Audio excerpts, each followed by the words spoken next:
Now, the first thing that I'd like to do is maybe uh, anger some viewers with what I'm about to say.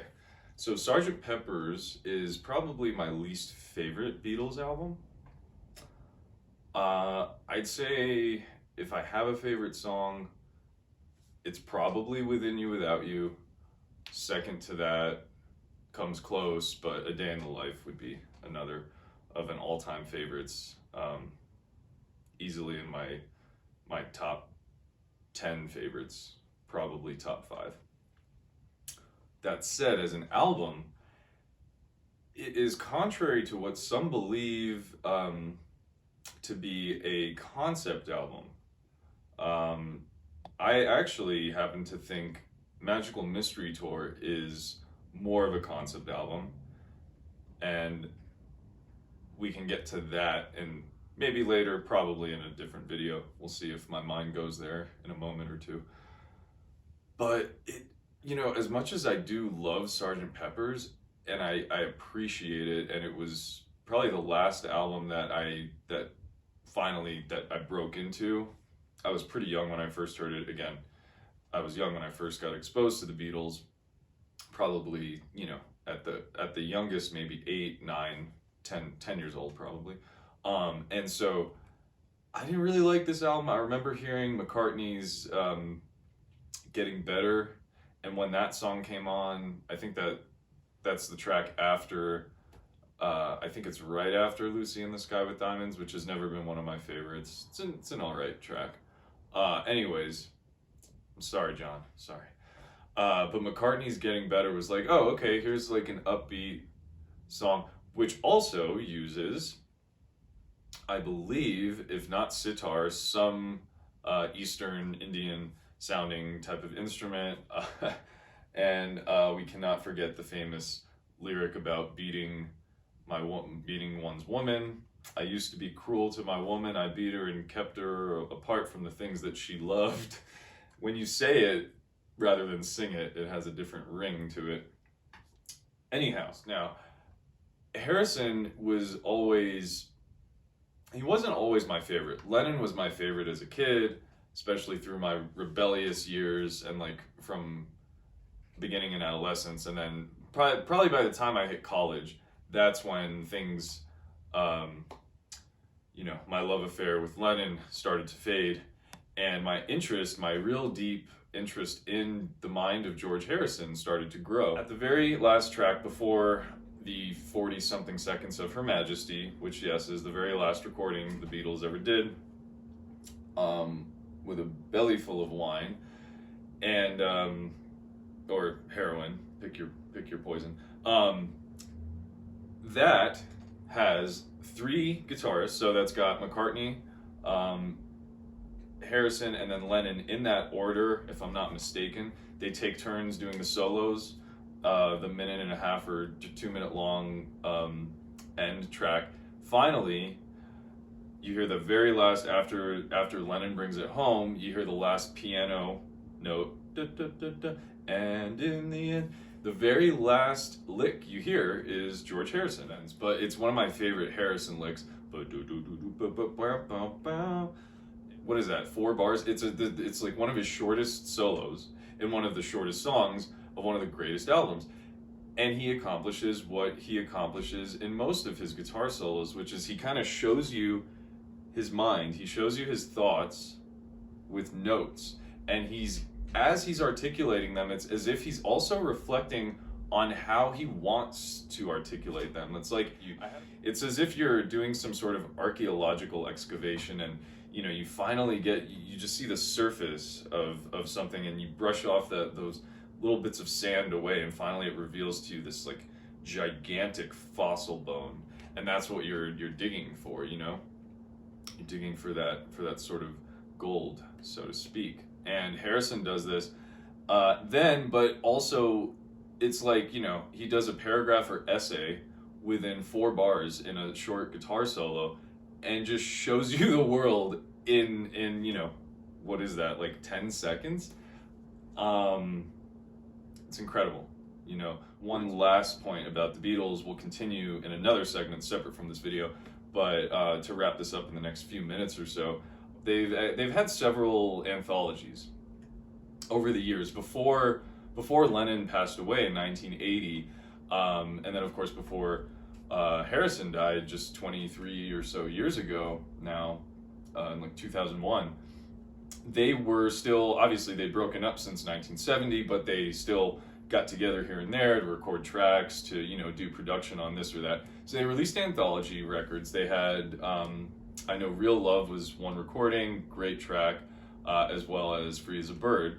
I remember listening to Free as a Bird when I was like 16, I think, for the first time. And the moment you hear Lennon's voice, it's haunting. I'm getting goosebumps right now, actually.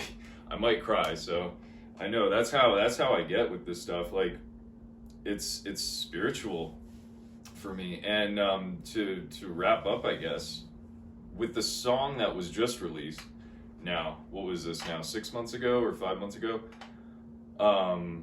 Maybe longer, I don't know, but just last year, Now and Then. I miss you, oh now. However you feel about the song, and sure, maybe it's not one of the greatest Beatles songs, and maybe you can tell that there was some AI put to use.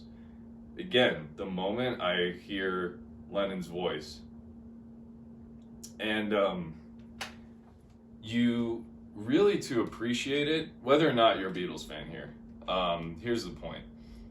You can go and you can listen to that song. You can go, you can put it on Spotify, you can put it on YouTube, you can listen in the car, you can just, after watching this video, you can turn it on and you can spend 4.5 or so minutes having one of the most spiritual experiences. And the reason I say that, I'm not like being, exaggerating anything.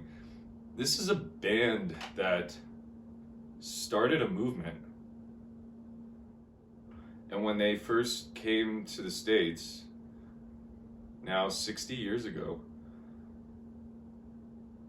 they didn't really know what was going to happen. They were just young guys who, from their teenage years, and still, Harrison was 20. He was no older than like 21 when they first came to America. That leads us to Now and Then. And it's, I personally think it's a beautiful song. And it's kind of like the Beatles finally saying goodbye, but not at the same time. I mean, 2 of them had to say their real goodbyes, years ago. 2 of them are still around, thank God. And all of them are still around, really. That's what I liked. At the end of the movie, I think it was called Miles Ahead. Yeah, Miles Ahead, Don Cheadle. It's like 2016 or something like that, when Don Cheadle plays and does a film about Miles Davis, the famous jazz trumpeter. And at the end, it was cool, before credits roll, he's like, Miles Davis, with kind of with the whole born this year, and then you're thinking, oh, he's going to put a dash, and then died this year. I can't remember. I know he died in the 90s. I don't know the exact year. He was born in the mid-20s, and so instead of doing that, what Cheadle did was he did born, or B period, and then he did 1920, I think it was 26, 25 or 26 is the year he was born. And that was it. And then put a dash, I think. And then that was it, and credits rolled. So yes, of course, physically, Miles Davis has been dead for, same amount of time pretty much as Jerry Garcia from Grateful Dead. But that's only one part of him that's dead. That's, I think what jazz musicians and what the Beatles and rock musicians have taught me is that there's something greater going on. There's always something greater going on, beyond the physical, beyond material means. In fact, material is one of the words that George Harrison used in one of his albums, right? Living in the material world. Sting from the Police, he writes about it too. These are very wise individuals. So anyways, to wrap it up, we were going to talk about bigger theme. Right now, what's happening in America and more broadly elsewhere is people are becoming corrupted by what I think of as binary thinking, an avoidance of reality and the gray. When the Beatles were around, the establishment was the problem. These four young mates, you know, who dressed sharp but were also not going to take themselves so seriously, became the face of rebellion against what was the establishment. And now what's happened 60 years later, although it happened sooner than today, but it's been happening for a while, is that we are now in a situation where everything's become reversed and just mishmashed. The reversal happened when the establishment became the rebels. And so people like myself are now, who would have at one point in time considered themselves rebels, are looking at those who actually label themselves, or might label themselves, let us say, as the rebels in society. We're looking at those people and saying, we don't associate, we want nothing to do with them, they don't speak for me. Because that's become the establishment.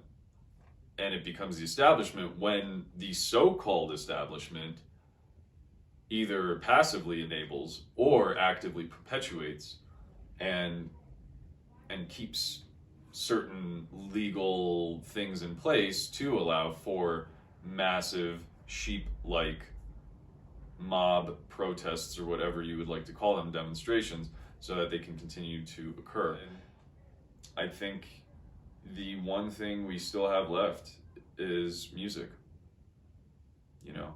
And at one point in time, that used to mean something much bigger than just sitting back and listening to, you know, the hottest track that's on Spotify in the top 10, which, by the way, if you haven't watched Rick Beato's video on top 10 Spotify tracks, oh boy. Don't.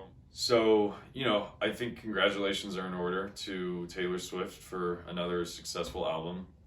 And what's cool is the Beatles song Now and Then, whether or not it did, it could have actually surpassed the numbers or number of plays that Taylor has received, you know, on Spotify or Apple Music or YouTube, what have you.